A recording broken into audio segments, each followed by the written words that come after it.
Hey everybody, hey. Happy Sunday evening. Okay, it is about 9:24 p.m. It's been a pretty good day. Thank you to whoever enjoyed the video that I posted this morning about my little tchotchkes and my little setup there. Thank you so much, because that was requested that I show it. You know, people were asking, could we see your collection? And I thought it was nice to do. I had a nice time doing it. Right now, I am going to have a beer. I ordered something on Amazon, and it was supposed to be overnight shipping from last night. It was supposed to get here at 8 o'clock this morning. I know it's a Sunday. It was guaranteed overnight shipping. As a matter of fact, I had to pay another $5.38 in order to be eligible for the overnight shipping. It is now 9:25. The package never left this facility, and I called up Amazon twice. The second call was very many choice words. So, you know, I mean, I probably figured. The guy says to me, he says, it's most likely not gonna come tonight. I says, well, you know, basically no shit. Okay. I says, I was promised it. I did the overnight shipping. I was guaranteed the free overnight shipping, blah, blah, blah. And here I sit. I said, it's a good thing it wasn't a gift, let me tell you. So most likely it'll be here tomorrow. It was coffee, but it's the point of it. My husband ordered something, which his crap ain't coming until Monday. So that's another thing. It's not, his stuff ain't coming until tomorrow. So most likely my coffee will be within that lineup. What a rotten thing. Just you know, Amazon sucks. They really do. Anyway, I need a beer because on the newest video from WDW Pro, I'm watching it, and it looks very interesting. Michael Eisner is involved. Okay, let me tell you about the players in the game. Okay, Michael Eisner and Bob Iger.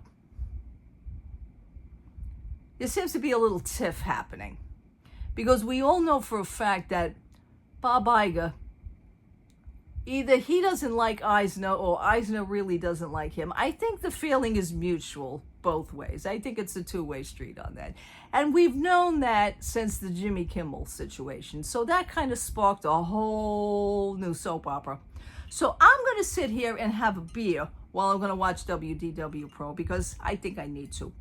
Okay, this is my Corona. By the way, this is my witch's brew.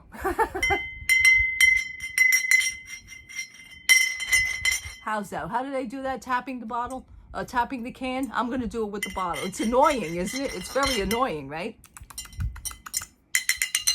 Yeah, it is annoying. But I figured I would annoy it. Okay, let me crack this baby open. And let's all gather around and hear the latest story. Gather around, children. We're going to have a story. It's a battle of the Disney CEOs, and yes, Michael Eisner is ready to lay a blow on Bob. Ow! Bob Iger responding as best he can, but in a very no-win situation, because Michael Eisner, his predecessor, has discovered the weakness, the way to send Bob Iger out, devastated and in a Disney daze. Let's go to it. Let's do it. Woohoo! Yeah! Hello, Bob. I'm Michael Eisner. That's tonight's episode. We told you that this whole Jimmy Kimmel thing has given Michael Eisner the opportunity for comeuppance against Bob Iger, who replaced him so many decades ago, in a way that Michael Eisner has felt abused ever since. Ladies and gentlemen, we're going to dive in. We're going to give you something that nobody else is talking about. Michael Eisner laid a haymaker on Bob Iger, and there may not be a recovery. Hit the like button. Let's go into this. Drop a comment down below. Let us know who's your favorite Disney CEO. And no, you can't say Walt. That's cheating. It's too obvious. Did Michael Eisner finally get revenge against Bob Iger? God, I hope so. The CEOs of the House of Mouse, folks. We've got a story for you, and I can't wait to bring it to you. Let's get started right now out of the New York Post. Hit it, Pro. From Ariel Zilber, thin-skinned Disney CEO Bob Iger relented on Jimmy Kimmel after criticism from Michael Eisner, whom he loathes, insiders say. Whoa. Get ready, because this is a terrific story. I'm ready. Can I put a theory out there, ladies and gentlemen? Hit it, pro. Just imagine for a moment that Michael Eisner only did this to get his revenge against Bob Iger, because Culture, just give us a lesson real quick before I read the article.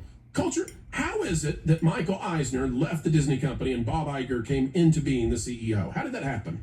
I think there were a lot of misconnects, or disconnects when it came to the end of Michael Eisner's reign, and I think I will say one thing, not for nothing. Please understand, during this whole thing, this is about, I think, a 16-minute video, but I didn't hear about the rest. I wanted to crack open the beer and sit with you guys and hear it. But the thing is that I was never truly a fan of Eisner as well. I really wasn't. But, I mean, he was a hell of a lot better than Iger, let's say. And I'm going to just say another thing here. Let me just get this out. If by any chance, if Josh D'Amaro is seeing this unfold and he is hearing this news and he is aware of it, you notice he's never even been mentioned during this whole thing, even with the Kimmel situation, if you notice. He's like disappeared.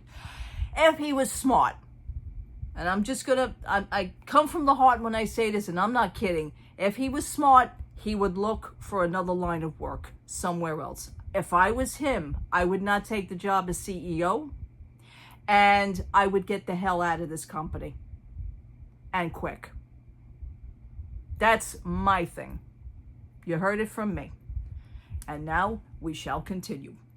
That drove the board of directors to replace him. There was one in particular that was a little upset with the direction of the company, and he was kind of influential at the time, and I really wish Vash was here right now to kind of break that Vash down. Hey, Culture, is it fair to say that Eisner had a bad time, that it was an unpleasant transition of power? Yeah, but in a lot of ways, people at the time, especially Parks people, were kind of incensed. They were very angry with the way California Adventure came into being, and with the lack of suitable Disney-level attractions, kind of like what's happening under Iger's leadership right now. But there was a lot of half-baked ideas and budgets that were exceeded, and things that were promised that weren't delivered, and Eisner especially the Disney family, he just kind of, wrung them the wrong way. One in particular. So Eisner had his Eisner, problems as well. Who is now 83 years old. Yeah. And still looks fantastic. He does. And he's brilliant if you've heard him speak. Yeah. Michael Eisner may have been waiting a long time, folks, to get Bob Iger. Here's what it says. Everybody has their day. So I'm glad that at least Michael Eisner has come to see this day where he can actually go after Bob Iger for something, for anything. And I think the Jimmy Kimmel thing literally opened up a can of worms. Absolutely. Disney CEO Bob Iger moved to put late-night host Jimmy Kimmel back on the air after he was stung by criticism from his old boss Michael Eisner, whom he loathes, according to reports. Iger, who is said to have a reputation for having a thin skin, boy, we've heard that. Oh, he's a on wuss. Monday and gave the green light to resume new episodes of Jimmy Kimmel Live without requiring the longtime host to offer up an apology for falsely claiming that Charlie Kirk's alleged assassin was one of the quote-unquote MAGA gang. Thank you, New York Post, for being honest. Thank you, Ariel. That's my newspaper, by the was way. Pilloried by unions, my New York entertainers, and newspaper. liberals for the move. It was Eisner's drive-by message on X that stung the most, according to PUCK Puck News. Puck you. And what did Eisner have to say?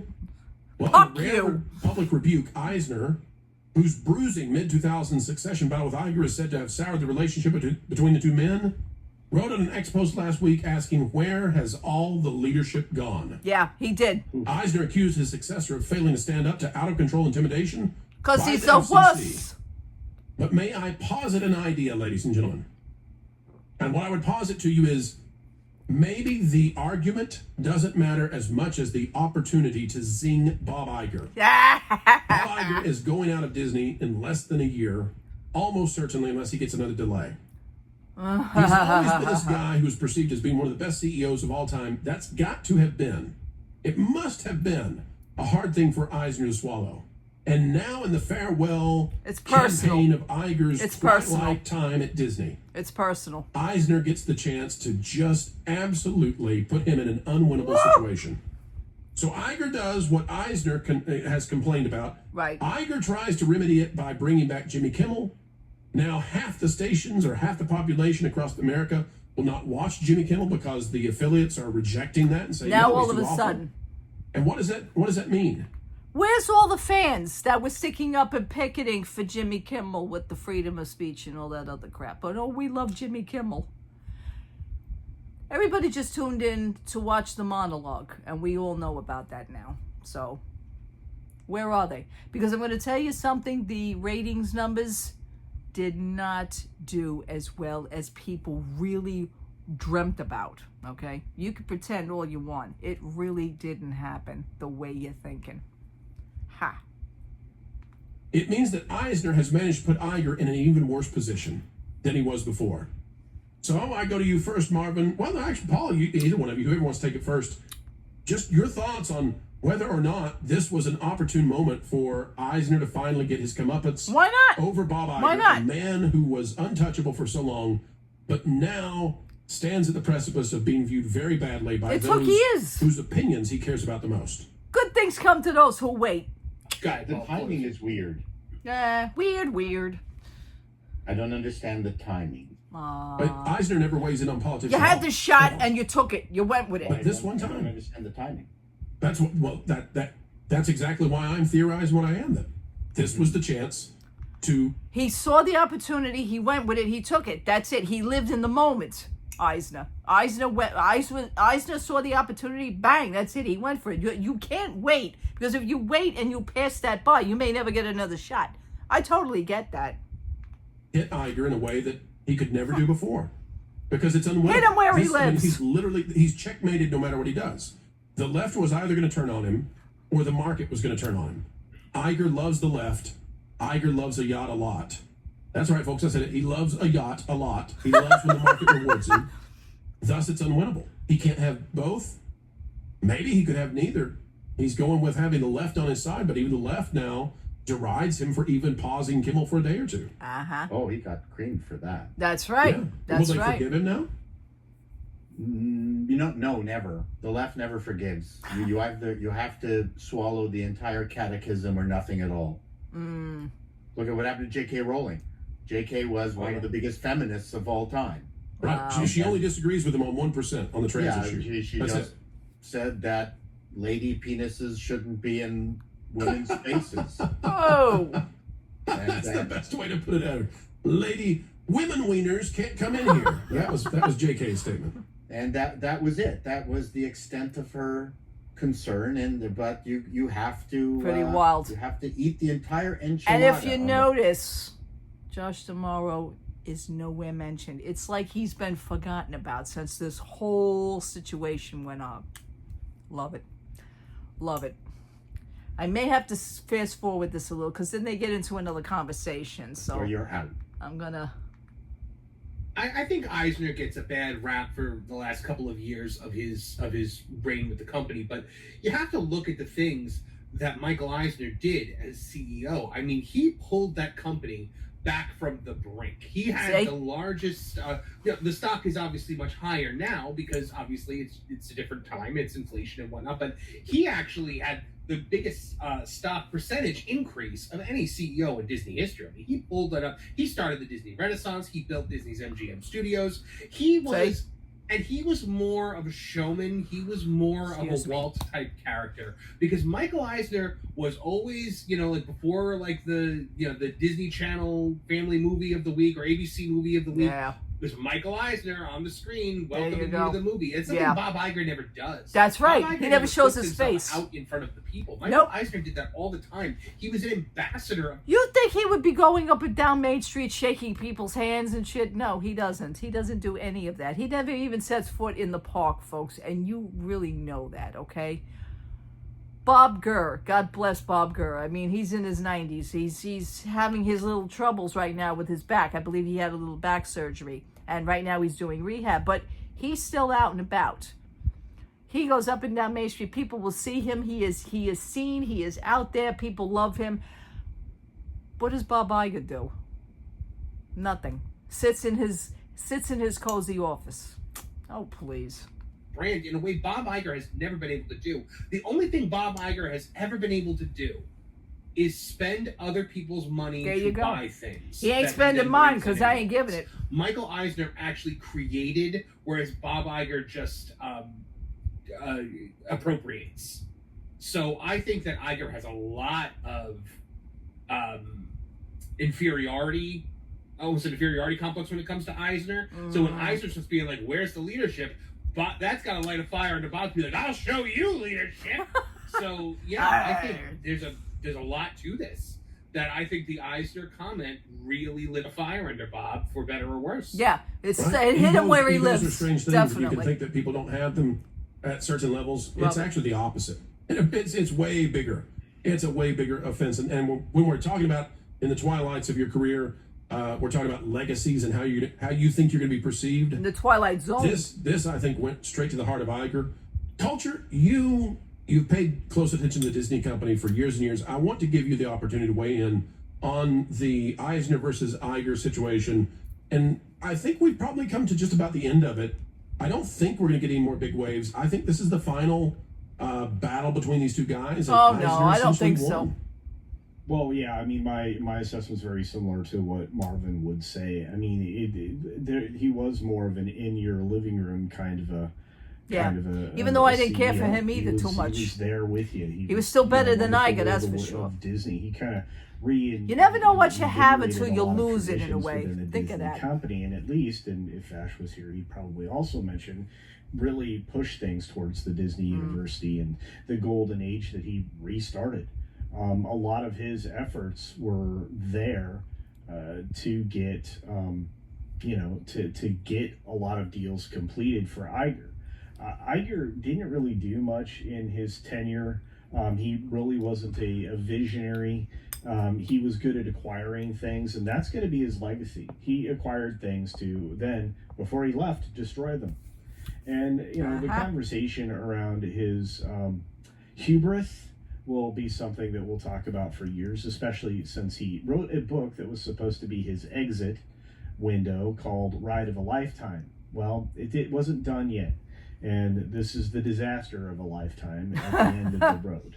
And Wow. I don't think his legacy recovers, whereas No. Eisner gets to polish his cap again and leave the company in a situation that was far better, than Iger, his successor, did. He really did, despite a lot of bad blood at the end, and especially with the Disney family specifically. That was all in an effort not to diminish the Disney name and to cheapen the theme park adventure in California. That was the largest of any of the issues that were there at the time. Eisner went on to successfully, lead other businesses. And, He did. He had a sports memorabilia company. I believe he acquired Topps and some other things that he ended up turning Tops, right the around. baseball cards But- and everything. Unlike Iger and that silly guy that left CNN worse off and went off to do a Redbird Capital adventure. Eisner had a legacy. He built theme parks, and you hear the word parks. Yes. Where the only I mean, he thing did leave Iger his did mark. was He's develop, got a mark, in and China, it's still here. a It's park still that with could us. disappear at any Except point Bob in time. Iger, And if he what could a sweep terrible over it, investment he to probably dump would. $4 That's the billion plus point. point. Into, not to mention What a the crud large amount bomb. of graft that's still unaccounted for. Like I said, it's a picture of two men, and there's a very dim picture of Iger at the end of the road that could have been much more pleasant Yeah. had he not Yeah. dipped into the political. And whether or not See, Eisner is more of the business, and Iger is more of the politics. So that was not Eisner's thing at all. Even I knew that from years ago. It's just like two different people. It's like night and day. But I really like the way Eisner had come out on this with the Kimmel situation. I really did, because Iger thought that he had basically had it in the bag. He thought he could control Jimmy Kimmel and say, hey, listen, you may want to tone it down. In other words, bow down and apologize and say sorry and everything. All right, which would that have been the right thing to do? Yeah, I think so. But Eisner stepped in and totally blew over Iger. on one show. He steamrolled over him. It's like, excuse me, whether you think I'm not CEO, but I'm still here in the game. I'm still gonna come out. And he just blew right over him. It was really cool though. I think it was a cool entrance, even though it's from somebody that you really don't hear from that much anymore. I mean, he doesn't have a say in the company, but then he still has a little say in the company. You know what I'm saying? It's pretty cool though. It was a nice entrance. It really was. And Bob Iger was probably standing there going, where the hell did he come from? Well, hello. Yes, he did. He came out of the woodwork is what he did. Bob Iger has a lot to learn. And I just want to point something out to you again, whether or not you remember the situation with Bob Chapek when he left. I did that video. We were all celebrating the night he, I mean, like I said, I like to think of that as like we were celebrating New Year's in the middle of the year. It was really weird. But I did correct my video because I was very happy when Chapek left and Iger took over. See, there was the lying. There was the scapegoat, which was Bob Chapek. Now, please understand something. It was never Chapek. Remember, anything that Chapek said or did within this company, he was coerced to do it. He was being heavily watched because Bob Iger was always standing behind him, okay, giving him the pointers, pushing him, kind of like pulling the strings as a puppet, okay? Remember this, okay? Iger never left, okay? He was always behind Chapek, coercing him, and, I always felt that was using him. Now you could see it more. It's like using Chapek as a scapegoat. Okay, it was never Chapek. I'll be honest with you, I feel sorry for Chapek. I really do. But he must have got paid, like I said, a lot of money to keep his mouth shut. Because if that was me, God help me, I'd be blabbing all over the place. You would have to put a gag order on me everywhere. Cease and desist and everything. But that's me for you, because I am a very opinionated person. However, Chapek has been very quiet about his situation within the company and leaving the company. I mean, I'm sure he would have got a book deal. He would have got the movie of the week. You know what I'm saying? I'm sure he's got a story, but it's just to get it out of him and say, you know what, Mr. Chapek, we'd really like to hear from you. Maybe you could sit down and give us your views and give us your side of the story, the way you've seen it and the way it actually happened, without anybody else involved standing behind you right now. If I could get him in a room and say, Mr. Chapek, please, I would like to shake your hand and personally say to you, I am very sorry that you had to go through that and that you went through what you went through with this company. Now, knowing personally, like what I know, knowing what we all know, there's still some people out there that are still huffing the pixie dust all over the place, but you guys want to pretend that nothing's happening. That's fine. That's on you.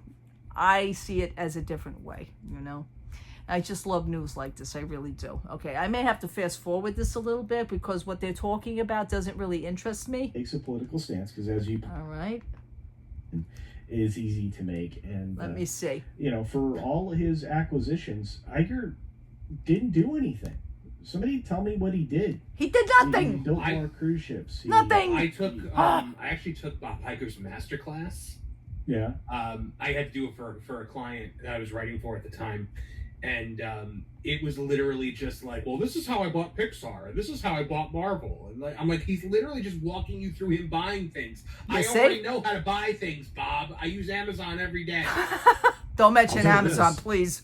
When it comes to Eisner and Iger, if Iger had not returned, if they had not sabotaged Chapek, if Iger could have just walked away, he would be viewed to this day as one of the greatest CEOs of the last 100 years. Right. But he had to come back. Right. He had to go political. Right. He had to go woke. Right. And it broke Bob. And put another one in the can, right. Folks. A video of excellence has been great story. Great story. And you were there to witness it. Thank Very you good. for participating. We hope you had a good time. Oh, I had a splendid time. I had a great time. But you can understand. I mean, he just said it himself. Bob Iger didn't have to go in the route he's going. But, you started something now and you can't do nothing but go forward. There is no going back. It's like the damage with this company is already done. You know that. So with that. And they're going to leave, and I am going to leave too. And I thank you so much for watching. Thank you so much for hanging out with me. Thank you so much for, you know, having a beer. I noticed I blew through that, but anyway. It was good. And I didn't flinch once, right? There's no metal in this, by the way.